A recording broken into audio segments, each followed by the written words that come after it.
أعوذ بالله من الشيطان الرجيم.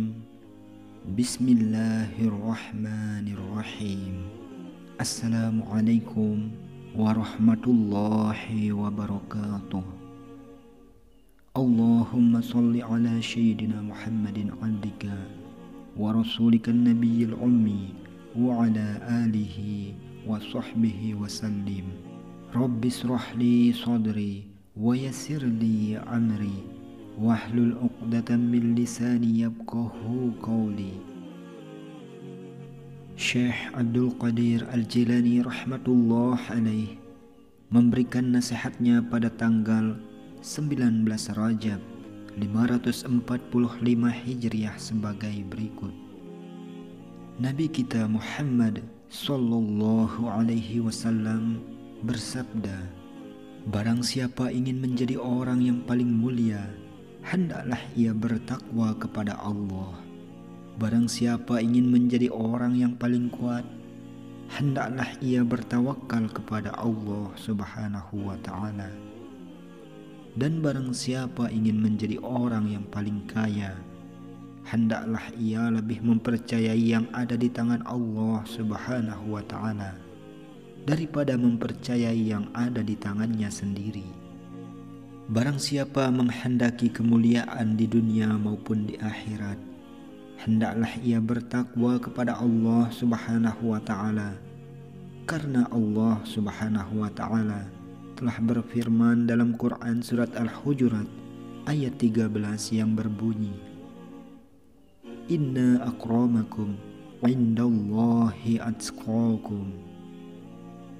Sesungguhnya orang yang paling mulia di antara kamu di sisi Allah adalah orang yang paling bertakwa di antara kamu.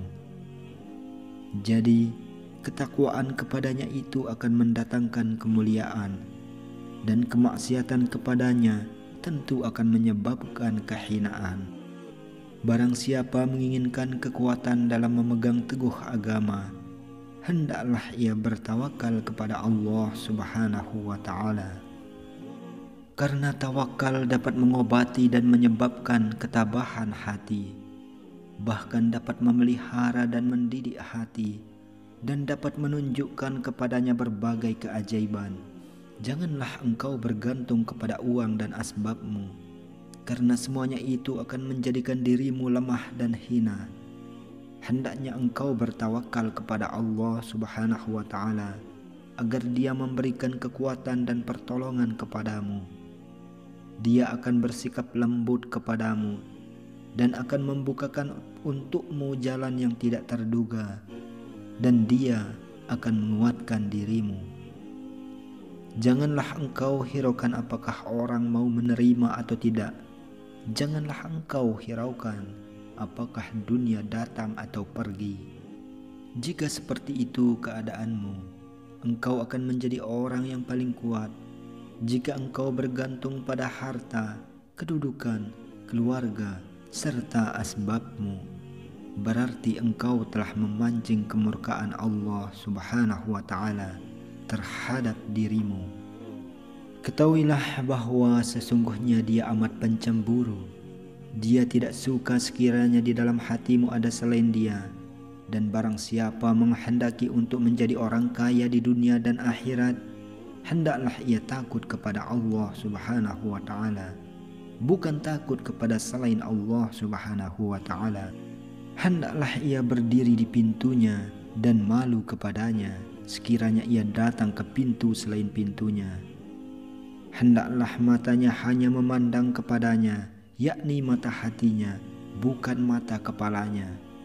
Janganlah engkau mempercayai apa yang ada di tanganmu, sedangkan ia tidak lama lagi akan hilang dan meninggalkanmu. Percayalah kepada Allah Subhanahu wa ta'ala yang tidak akan pernah hilang. Jika engkau tidak mengenal Allah Subhanahu wa ta'ala, engkau akan mempercayai selain Dia. Keyakinanmu kepadanya merupakan puncak segala kekayaan, dan keyakinanmu kepada selain Dia merupakan puncak dari segala kefakiran. Wahai orang yang tidak bertakwa, engkau tidak akan mendapatkan kemuliaan, baik di dunia maupun di akhirat.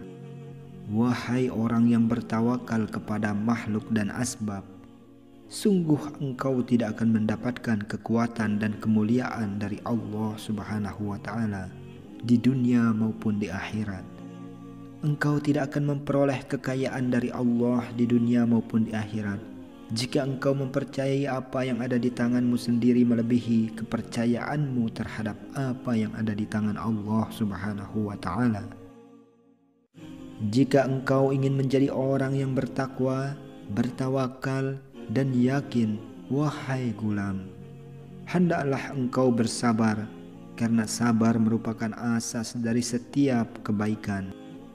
Jika niatmu telah benar dalam bersabar, yakni untuk mencari ridho Allah Subhanahu wa Ta'ala, maka Allah akan mengaruniakan cintanya dan kedekatan darinya ke dalam hatimu di dunia maupun di akhirat.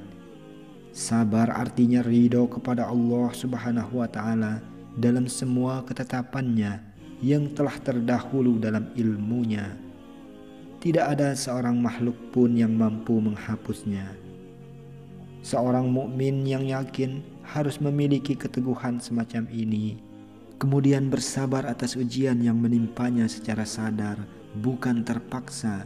Bersabar pada langkah permulaan dihadapi dengan terpaksa, dan pada langkah berikutnya dihadapi dengan penuh kesabaran. Engkau bukan orang beriman jika engkau tidak memiliki kesabaran.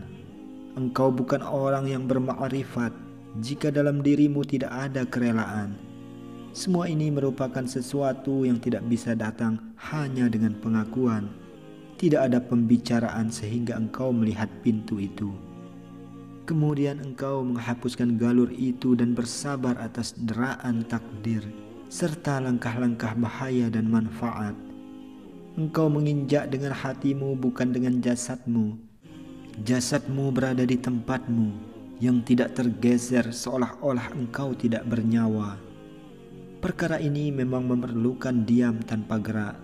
Ketabahan adalah tidak memperhatikan bisikan makhluk, tidak hadir bersama mereka, baik dalam hati, nurani, batin maupun makna. Akhirul kalam, wabillahi taufiq wal hidayah. Wassalamualaikum warahmatullahi wabarakatuh.